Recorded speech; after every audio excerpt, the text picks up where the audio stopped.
Now on KOAM News at 9 on Fox 14, authorities in Joplin respond to reports of an armed person at an industrial park. Lawmakers want to know what went wrong with the U.S. withdrawal from Afghanistan. I'm Caroline Shively. I'll have the latest on the congressional hearing out Monday, coming up. The 4 states' most watched news starts now. Thank you for joining us tonight. I'm Jordan Abbey. Joplin police and the SWAT team respond to an armed person at the Joplin Webb City Industrial Park. Around 8:30 this morning, JPD received a call of an armed person at a former Eagle Pitcher facility at 3220 Industrial Drive. Officials say when they arrived, they found a man with a gun pointed to his head. The SWAT team and a crisis team were called in to help de-escalate the situation. Authorities say after 4 hours, the standoff ended with the man shooting himself. And now authorities are working to determine what led to the situation.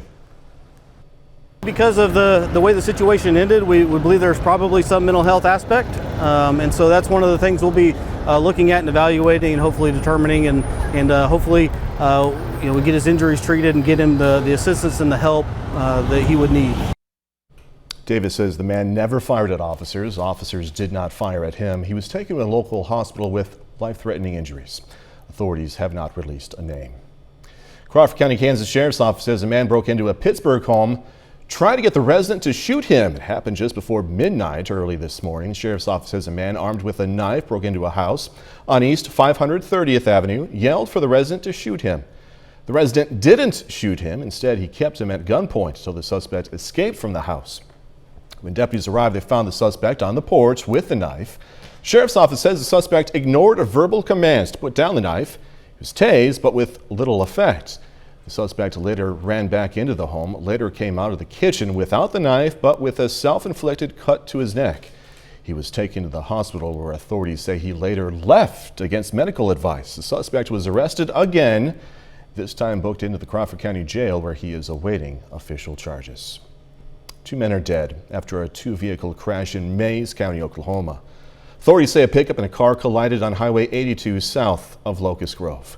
2 people in the car passed away at the scene. They were the driver, 27-year-old Christopher Crossley of Mounds, Oklahoma, and a passenger, 29-year-old Caleb Bagley of Tulsa. The man and woman in the truck were both hospitalized in stable condition. Meteorologist Nick Kelly joining us now. First look at the forecast. A bit breezy today, Nick. A little breezy, but thankfully the humidity stayed pretty low, Jordan. I wish I could just say the same about temperatures, though. We started out quite mild this morning at 63, but a high right up to 94 degrees. That is easily above normal for this time of the year still. Thankfully, I don't have anything on the radar network right now, not much in the way of cloud cover either. However, our next storm system still brewing off to our northwest. That's going to start to change things up by either late tomorrow afternoon or tomorrow night, with resulting rain chances rolling on in. For now, though, Jordan, we're in the upper 70s to near 80. We'll break down where we go from here with the full forecast here in a bit. Nick Kelly, thank you as always. Utility rates in Carthage, Missouri saw a hike in 2021 that are a bit higher than the standard rate increase. KOAM's Mike Mahoney spoke with the general manager of the Carthage Water and Electric Plant to learn why. This summer, the Carthage Water and Electric Plant raised their rates 3.7%, which is a bit higher than the typical annual rate increase that usually falls between 1 and 3%. Chuck Bryant, general manager of the Carthage Water and Electric Plant, says they had to adjust after some big changes at the Carthage Butterball facility. From what I understand, they are planning to and have made adjustments in their production schedule and are moving a lot of their major utility usage production to a location in Arkansas, and Carthage will be a manufacturing and packaging facility for them.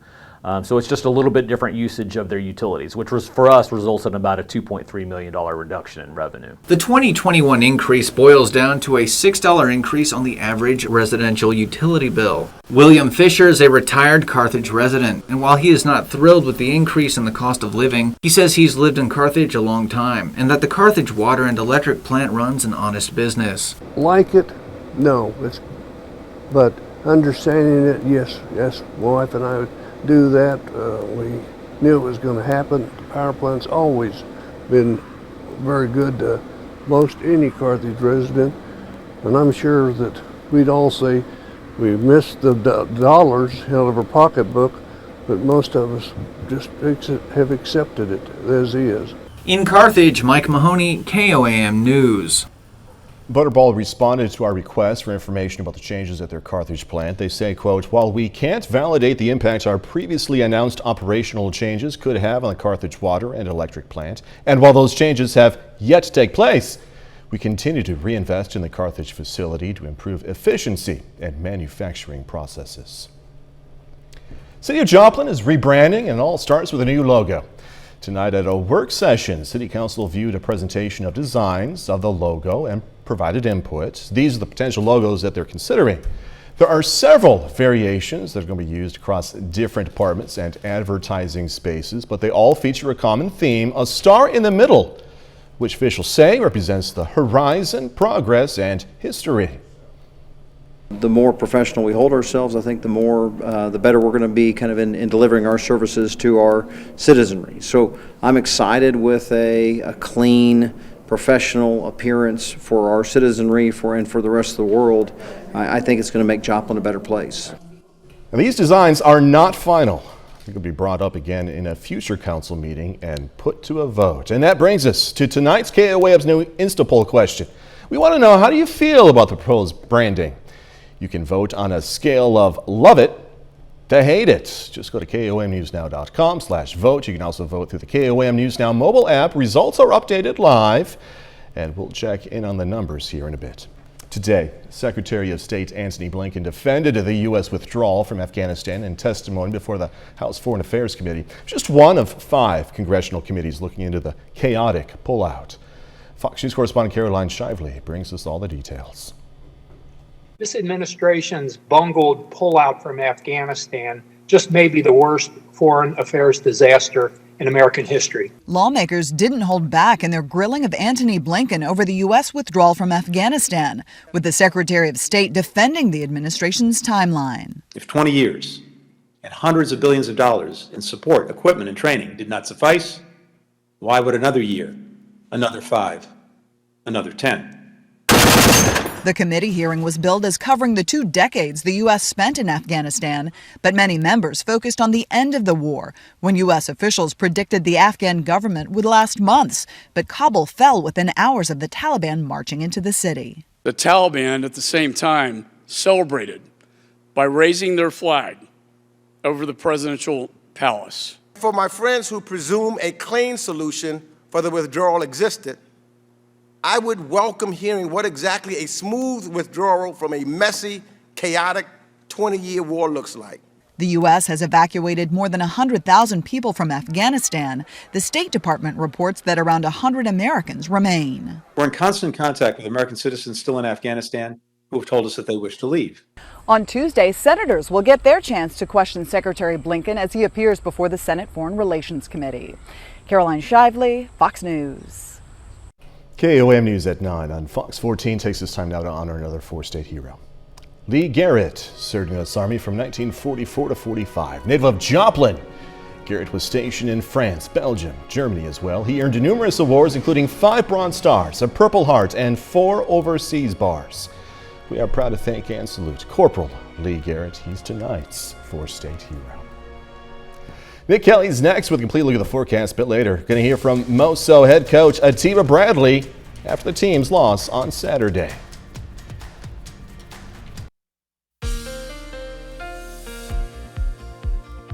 We kept things pretty calm as we got this new work week and school week started. We just wish temperatures would get the hint and start feeling like September instead of another late August day around here. It looked nice from sunrise to sunset over at Indigo Sky Casino and Resort outside of Seneca, Missouri.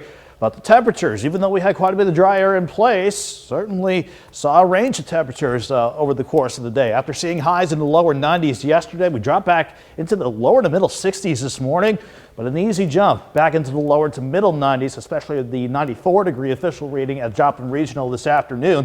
Fortunately, there's going to be a downswing in temperatures with our next system on the way, but as long as it's not here yet, we're keeping things quiet from 7th and Range Line from the east side of Joplin. 81 degrees, south wind at about 5 to 10 miles per hour, trying to keep the little bit of humidity in place at 58%. That's why it still feels like 83 degrees outside, but it's not terribly humid, so those are certainly tolerable numbers for any late night errands. environments that you still have to take care of. Upper 70s to near 80 all across the board, all because of these southerly winds still in place. They were stronger during the day, but now we're seeing them at about 5 to maybe 15 miles per hour. Still can't rule out an occasional gust near 20 overnight, but we're keeping quiet here and across much of the 4-state region this time around.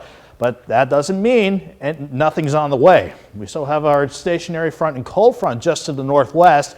This is what's ready to bring rain chances back into play now that the upper level high that kept us hot and quiet over the weekend has split into 2 separate highs. But with the split, we're finally starting to see the jet stream sink south. That in turn will drag that next frontal system north and west our way. So when could that bring rain chances in? We know for sure it's not going to be tonight. Any slight rain chances will stay up in north central Kansas as we drop back into the lower 70s overnight. Going throughout much of the day tomorrow, we'll have highs in the upper 80s to near 90, and for quite frankly the entire day is looking pretty dry. 71 in the morning, 85 by noon, and afternoon highs right around 90. But you saw that thunderstorm icon by 4 o'clock. You can see the future track trying to hint at a couple of showers trying to develop. But I think once we hit Tuesday evening, anytime after 6 o'clock, as the front rolls in, we're going to see our better shot for scattered rain and storms develop pretty much on top of the region and then just roll on through as we go through the overnight into Wednesday morning. I don't think those will be severe, but this could certainly put down quite a bit of heavy rainfall at times before it all clears out as we go into Wednesday afternoon. And if these rain chances play out like the future track is advertising, many spots can be fair game to pick up anywhere from 1/10 of an inch to almost over an inch of rainfall. Rain chances that will certainly take before everything clears out and we see the upper levels send us back into the heat as we go deep into this weekend. So the extended forecast has us near 90 again tomorrow, upper 80s to near 90 in general across the region, but better rain chances pick up late tomorrow evening into Wednesday morning. But behind that system, Jordan will enjoy highs around 85, 88 Thursday. A nice little dip in temperatures before we go right back into the 90s this weekend. You got a storm named after you, Nick. I know I'm causing a mess down there, and it's about ready to make landfall, but I think the biggest issue down there is flooding that I don't think they need. No, we're going to hear about that right now. Tropical storm Nicholas is churning at the Gulf Coast, bringing heavy rain and storm surge to Texas and Louisiana. Part of the region is still recovering from Hurricane Ida. Fox Weather multimedia journalist Robert Ray has more. Nicholas is stirring up rough surf and bringing heavy rainfall to the Texas coast. The storm is expected to drench the region for much of the week, prompting school closures and last-minute trips for water and gas. Prepare for the storm, just in case. The National Hurricane Center says Nicholas could bring isolated tornadoes, but the storm is mostly a heavy rain event. Southwest Louisiana could experience up to 10 inches of rain, while parts of the Texas coast may see more than a foot. Coastal communities are also bracing for several feet of storm surge. The conditions put millions of people under flash flood watches across the region. Local officials are urging residents to stay off the roads and stay informed. Don't drive. The impact of the major of the rain is going to be throughout this next evening into Tuesday. Governor Greg Abbott says Texas began preparing for Nicholas days ago, with rescue teams and medical crews on standby. We were mobilizing all the supplies and support and resources that were needed by all the different local officials in all the various regions. In Louisiana, Governor John Bel Edwards declared a state of emergency ahead of the storm's arrival. Heavy rains threaten to hamper cleanup efforts in the state, where businesses and homeowners are getting back on their feet 2 weeks after Hurricane Ida. There's not a lot around yet, but I'm sure they'll be back, so we're just picking up and starting over again. Forecasters expect Nicholas to weaken tomorrow and Wednesday as it moves further inland. Robert Ray, Fox Weather. Coming up, new details on a proposed spending plan. Democrats are releasing more details about how they plan to pay for a $3.5 trillion spending package. I'm Mallory Rivera in Washington with more details on the tax proposals coming up. House Democrats are moving forward on their plans to pass a $3.5 trillion spending package aimed at tackling progressive priorities. Lawmakers have released details on how they plan to pay for the legislation, which includes tax increases. But there's still questions about the bill and if there's enough votes in the Senate for it to pass. Fox's Madeline Rivera has details now from D.C. As Democrats rushed to draft a $3.5 trillion budget reconciliation package, concern is growing that divisions among the party could threaten its progress. I want to make sure, first and foremost, it's paid for. A panel of House Democrats are rolling out several ways to fund the package, including raising the corporate tax rate from 21% to 26.5%, increasing taxes for people generally making more than $400,000, and even proposing some tobacco and nicotine taxes. We're talking about $3.5 trillion over 10 years. It has offsets. It has pay-fors. Regardless, moderate Senator Joe Manchin says the cost is still too high, calling instead for $1 to $1.5 trillion, a number progressives say they won't back. He is the second most important man in Washington right now behind Joe Biden. President Biden, meanwhile, is calling for more investments to fight climate change, which he says the bipartisan infrastructure and reconciliation bills would do. While on a visit to survey wildfire damage in Idaho Monday, the president warned of the dangers of ignoring climate change. It's not a Democrat thing. It's not a Republican thing. It's a weather thing. It's a reality. It's serious. And we can do this. Senator Chuck Schumer and House Speaker Nancy Pelosi have set September 15 as a target date for committees to finish their markups and writing their sections of the bill. But the plan is still far from being a done deal. In Washington, Mallory Rivera, Fox News. Next, entire communities honor the life of a hero, Lance Corporal Jared Schmitz, killed in Afghanistan. House. A visitation was held in St. Charles, Missouri for Marine Lance Corporal Jared Schmitz. Schmitz was among the 13 U.S. service members killed during the evacuation in Afghanistan last month. Reporter Gabriella Vidal has more. Heavy. It's very, very heavy on our hearts. Heaviness set over the St. Charles County community as people made their way inside Bowie Funeral Home. We're paying our respects to a young man that died for our country, as we should, and everybody should. Elected leaders, loved ones, and people who didn't know Jared Schmitz paid their respects to his mother and father during the 7-hour visitation. The one thing I said is I don't know what to say to you.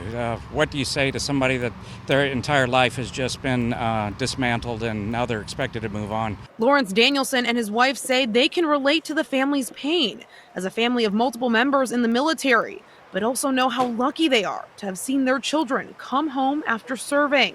It's a closeness that I don't think anybody can really understand unless you've served yourself. I had 3 sons in the service, one in Iraq, one in Desert Storm, one in Persian Gulf. So with me being in the Vietnam era, I feel very proud to be part of it. Jeff Hirsch with the St. Louis Patriot Guard says despite leading thousands of remembrances for fallen service members, the sadness doesn't get any easier, especially on 9/11. It's probably hitting us all the same. It's a very emotional day for the United States. This on top of it with Jared, it's very difficult today. It's a lot of emotions throughout. Hirsch says while Jared's passing has hit the community hard, it's also brought so much patriotism and love around this Gold Star family. I've never seen anything like it. I've done well over 1,000 missions, and the outpouring of support Wednesday was just outstanding. I've never seen anything like it, so I applaud St. Louis for coming out for this young man. A private funeral for Jared Schmitz is going to be held Thursday. He will be buried at Jefferson Barracks National Cemetery. All right, coming up, I'm going to tell you about this close encounter between a gator right there and a woman paddle boarding. So a lot of people like trying different types of beers, responsibly of course. A new line of beers has arrived just in time from Oktoberfest. Snyder's of Hanover has teamed up with Captain Lawrence Brewing Company for Snyder's first ever pretzel beer. It's called Snyder Beer and is brewed with Snyder's of Hanover pretzels. How about that? The line of pretzel beers are available for a limited time in 2 flavors. Beer and pretzel fans can head over to Snyder Beer, B-I-E-R, SnyderBeer.com to get their hands on a 4-pack for $15, just in case if you're interested and you have that cash. While supplies last, of course. All right, and the Alligator swims up to a woman paddleboarding in Central Florida. Take a look at this. It happened over Labor Day weekend in Silver Spring State Park. The woman was out with friends when this giant gator decided to join their party. She says the alligator got so close, he even tried to bite the paddle board she was sitting on. Now look at this. Look at that paddle. Look at that. She's like, go away. Even gives him a nudge. The gator's like, okay, my bad, my bad. She eventually made it to safety by paddling away. The gator was like, I thought you were fair game. I'm sorry. Just drifts away. Thank goodness, though, for a happy ending, right? No one was bitten. 30 more minutes, news, weather, and sports coming away. A second community health center are officially opening its doors in southeast Kansas. Also, the finish line for the California recall now in sight. I'm William Lajeunesse in Los Angeles with details of the final day of campaigning coming up. the Community Health Center of Southeast Kansas now has a second location in Pittsburgh. The Rita J. Bicknell Family Health Center opens today, and 3 doctors from the Community Health Center will work out of the new location. Officials say the new facility was recently renovated to provide additional access and expanded services focusing on women's health. So one of the hardest things about healthcare in general, is very expensive. So one of our goals is to help those underserved communities and all of our patients in general and community members. One of the things that's really important to Community Health Center is to take care of our people. The new facility is located at 1011 Mount Carmel Place, just across the street from Ascension Via Christi Hospital. Walk-in services are available. Students at Pitt State's Kels College of Business had an opportunity for some important networking. Different companies across the region were available in a career fair style event. Feels amazing. Coming out of COVID, no one knew what to expect. Some employers are still not traveling, and we completely respect that and have virtual options for them. But for those who wanted to get back out on the road and onto campuses and meet with the students in person, we were thrilled to be able to offer that opportunity, and so glad that 20 took us up on that. The career fair was inside PSU's Overman Student Center. Well, a collective of pharmaceutical and biotech companies is pushing for more plain and accessible language to be used in medical journals. The group, Open Pharma, wants peer reviews on medical research to be more understandable for everyone, including patients and caregivers. Open Pharma says the change would improve transparency and patient care. A new study looks at how a parent's cancer diagnosis could impact the child.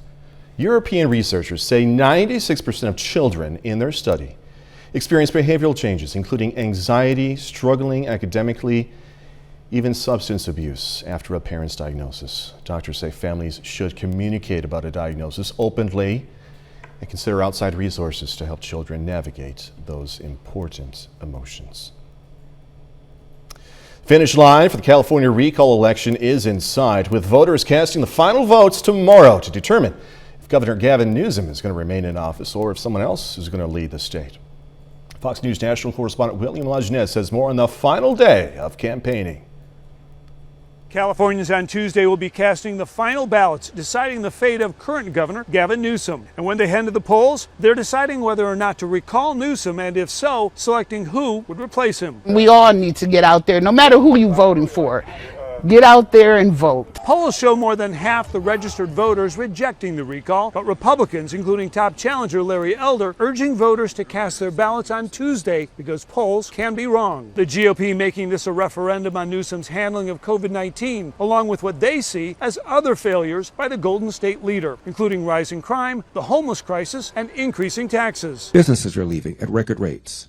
More businesses have left so far this year than have left all of last year. Governor Newsom disagrees, saying the election is not about him, but Donald Trump, Senate control, civil rights, and abortion. But if they land their airplane of hate, if they're successful with this recall, I assure you our progress on racial justice, social justice, economic justice, environmental justice will be set back. Meanwhile, Me Too activist Rose McGowan, who is backing Elder, claims Newsom's wife asked her to withdraw her harassment claim against Harvey Weinstein. They've tried to buy me off every way. I wanted to show people that if you fight and are strategic and very smart about it, you can cut off the head of rotten power instead of just biting at the ankles of the picket sign. Something Newsom denies. So Governor Newsom joins President Biden in Northern California today, touring the fire areas before joining him for a rally in Long Beach just hours before this historic recall election begins.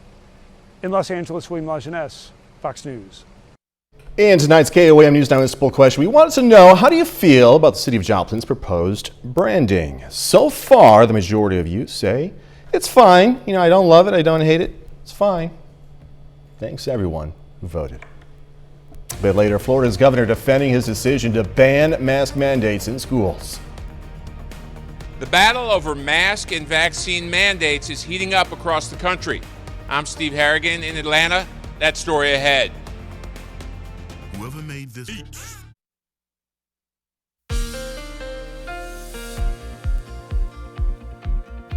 We kept things pretty quiet for much of the day, but probably won't be saying that by this time tomorrow night with our next storm system on the way. Before it got here, though, we kept things pretty calm with a look at Indigo Sky Casino and Resort. The quiet time lapse from sunrise to sunset, and that did, with dry air in place, allow temperatures to go right back up. Near 90 yesterday, at least from the numbers at Joplin Regional, mid-60s this morning, and you can see how we hit 93, at least 94 at Joplin Regional for today. We're looking quiet from 7th and Range Line, 81 degrees underneath quiet skies up top. 83 is what it feels like with only a minor bump in the dew point in the mid-60s, but we've been so dry lately, we can handle this little bump in the humidity as we go through the rest of the night. Most of us are in the upper 70s to near 80 degrees right now, all because still we have that south breeze in place, but you can see how it was stronger during the course of the day. Sometimes 10 to 20 miles per hour gusts, a little bit higher than that. We backed the breeze down to about 5 to 15 in terms of sustained winds. Can't rule out an occasional gust near 20 overnight, but this is a type of breeze and a type of setup with clear skies in place that will only allow temperatures to drop back into the upper 60s to about 70, 71 as soon as we get into tomorrow morning. We haven't had a whole lot to track around our immediate four-state region, but just to the northwest, that stationary front and that trailing cold front, that's what's headed our way as early as potentially tomorrow afternoon, but certainly for tomorrow night and going into Wednesday morning. That front's finally on the way in. Now that the upper ridge that kept us quiet this weekend has really split into two separate upper level highs, but this split is allowing this jet to finally sing south, and that's what's going to pull the front our way and ramp up our rain chances, certainly by tomorrow evening at this time.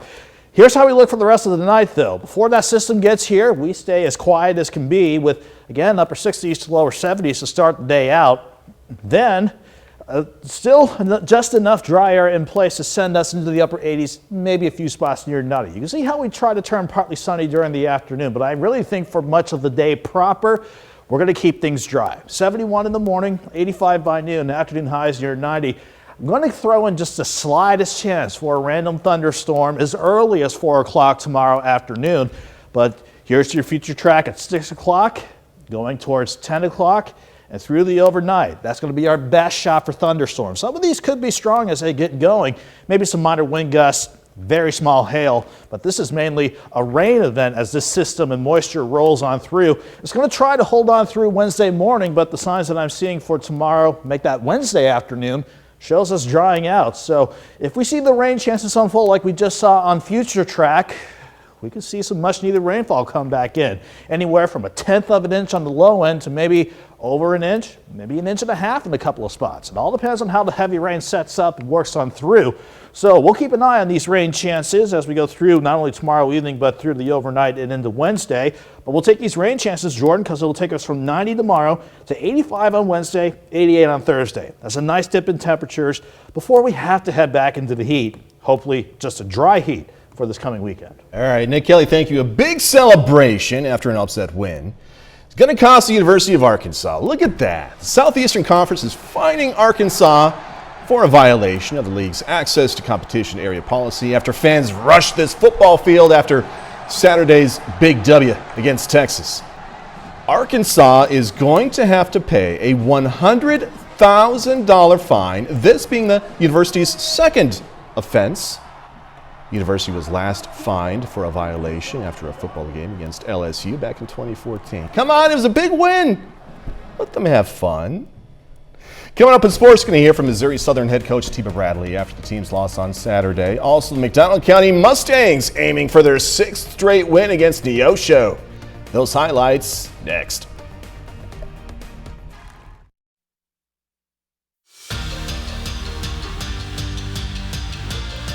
The McDonald County Mustangs are 6-1 on the season. The Mustangs have won their last 5 in a row and have given up just 2 runs in those 5 games. Today, Mcdonald County is on the road facing the Neosho Wildcats. Quick start for the Mustangs. Reagan Myrick sends this one over the fence. 2-run home run, and McDonald County takes an early lead. Next inning, Grace Johnson with the bunt. The throw to first is high. A costly error for the Mustangs, and Neosho capitalizes. They score 2 runs, tie game now. This time it's the Wildcats with an error. Myrick here again gets it out to right. A run scores, and Myrick going to third. Throw is off again. She takes off for home and makes it safe. Mustangs back in front. Neosho not able to come back this time. McDonald County wins 7-3 for their 6th straight victory. The Missouri Southern Lions get back to work this week following a 21-17 loss to Northeastern State. After a scoreless first quarter, it seemed the Lions found their rhythm. Kayvon Reed had an interception that led to a touchdown here by Jeremy Brown. Nathan Glades added a 29-yard rushing TD, but the Riverhawks scored right before half and again in the fourth quarter, and the Lions had no response. Head coach Atiba Bradley talks about the need for his team to eliminate mistakes. I've said it multiple times, but our team has heard it. We're not good enough to give away yards. We're not good enough to put ourselves in bad positions and dig ourselves out of it yet. And so you couple that with teams that will really hurt you, man, it makes it really tough. The Pittsburgh State Gorillas suffered from a similar outcome on Saturday at home hosting the Nebraska Kearney Lopers. The Gorillas took a 10-point lead into half, but UNK scored 21 straight to take down a freshly ranked PSU team 28-17. The Gorillas, though, plan to learn from the mistakes and move on to the next game. We can really learn a lot of valuable lessons about ourselves. We can learn about our football team. Our leadership has to step up, and if we'll do that and we learn that valuable lesson, we can become a really good football team throughout the course of the year. We can't let it happen again, never twice. Just now we know it's kind of a little reality check. We're kind of coming off a sort of a big win and kind of, I don't know, maybe got a little cocky and got what we had coming, but now it's time to just rally. The Kansas City Chiefs hosted the Cleveland Browns for their home opener on Sunday, a rematch from the division playoff last year, and it proved to be a good early season test. The Chiefs trailed nearly the entire game before coming back from a 12-point hole to take their first lead of the game with just 7 minutes left. Patrick Mahomes threw for 337 yards and 3 touchdowns and rushed for another. He made the big plays when needed, including connecting with Tyreek Hill for a 75-yard touchdown, a play he says helped change the momentum. I think we just have a lot of belief in this team. We've been in those situations before, and we think that we can win no matter what the situation is. And then getting that play to Tyreek kind of got the crowd back into it, and when you're at Arrowhead and that crowd's rolling, it gets the defense going, and it kind of translates to the offense. And so I'm just glad that we found a way to win against a really good football team. Back with more news after this. Looking for a career change in At-home testing for COVID-19 is an eligible medical expense. That's the message from the IRS to taxpayers. The agency sent out the reminder after President Biden announced more workers must be vaccinated or tested weekly. The IRS said that health savings and flexible spending accounts can be tapped to cover the cost. Florida Governor Ron DeSantis is defending his decision to ban mask mandates in schools as President Biden implements a vaccine mandate, which will impact a majority of the workforce. Fox News correspondent Steve Harrigan has more now from Atlanta. The back and forth over mask mandates in schools is intensifying, with a Florida judge ruling Governor Ron DeSantis can enforce a ban on mandates while the case is being appealed, and several other states are also taking action. Kentucky lawmakers overriding the governor's statewide school mask mandate, while Texas is suing 6 districts in an effort to block mandates there. But in the nation's biggest school district, New York City, hundreds of thousands of children are heading back today for the fall semester with new COVID rules in place, including mandatory masks. Those under 12 years old cannot get vaccinated. We want to make sure that those folks are masked. Meanwhile, President Biden's vaccine mandate is still drawing heavy criticism from Republicans, and officials in some Republican-controlled states say they are preparing a lawsuit to stop the new measures from going into place. I'm not even sure Congress could order it. So this is unprecedented for a president of the United States to sit there and make up a law about our health. And as this new surge grinds on, hospitalizations are increasing in at least 35 states. ICU beds are now scarce in many COVID hotspots, and healthcare officials say they are in danger of being overwhelmed once again. It has now eclipsed the first wave that we saw in the spring of 2020. A new study by the CDC reports unvaccinated people are 11 times more likely to die from COVID than fully vaccinated people. In Atlanta, Steve Harrigan, Fox News. Next, going to go through the list of movies now available to own at home. DVD, digital, and music releases this week include a superhero origins story, an animated sequel, Grammy winners, and more. Here's Fox's Ashley working with a list of new releases. We have to go back to where it all started. Marvel's standalone superhero film Black Widow tops the list of what's new in home entertainment. Scarlett Johansson reprises her Avengers role as super spy Natasha Romanoff, confronting her dark past. You work for me, boomers! The Templeton brothers are all grown and get dragged into another mission in the animated comedy sequel The Boss Baby Family Business. This is messy! The dark comedy Zola is based on a viral Twitter thread and follows a Detroit waitress and an exotic dancer making some quick cash stripping while on a spontaneous trip in Florida. On your knees! Bruce Willis plays a retired forest ranger who tries to help a hiker after she witnesses a corrupt sheriff's deputy commit a crime in the action thriller Out of Death. You know, one day I want to have exactly what you have. Bella Thorne stars in the indie horror thriller Masquerade, about a group of thieves who break into a family's home to steal their priceless art collection. It was a history in the making. The documentary The Human Factor tells the behind-the-scenes story from the last 25 years of America's effort to secure peace in the Middle East. Why do they call you Lady Hawk? From the small screen, HBO's Mayor of Easttown, the complete limited series starring Kate Winslet, and the second season of the AMC show Eli Roth's History of Horror.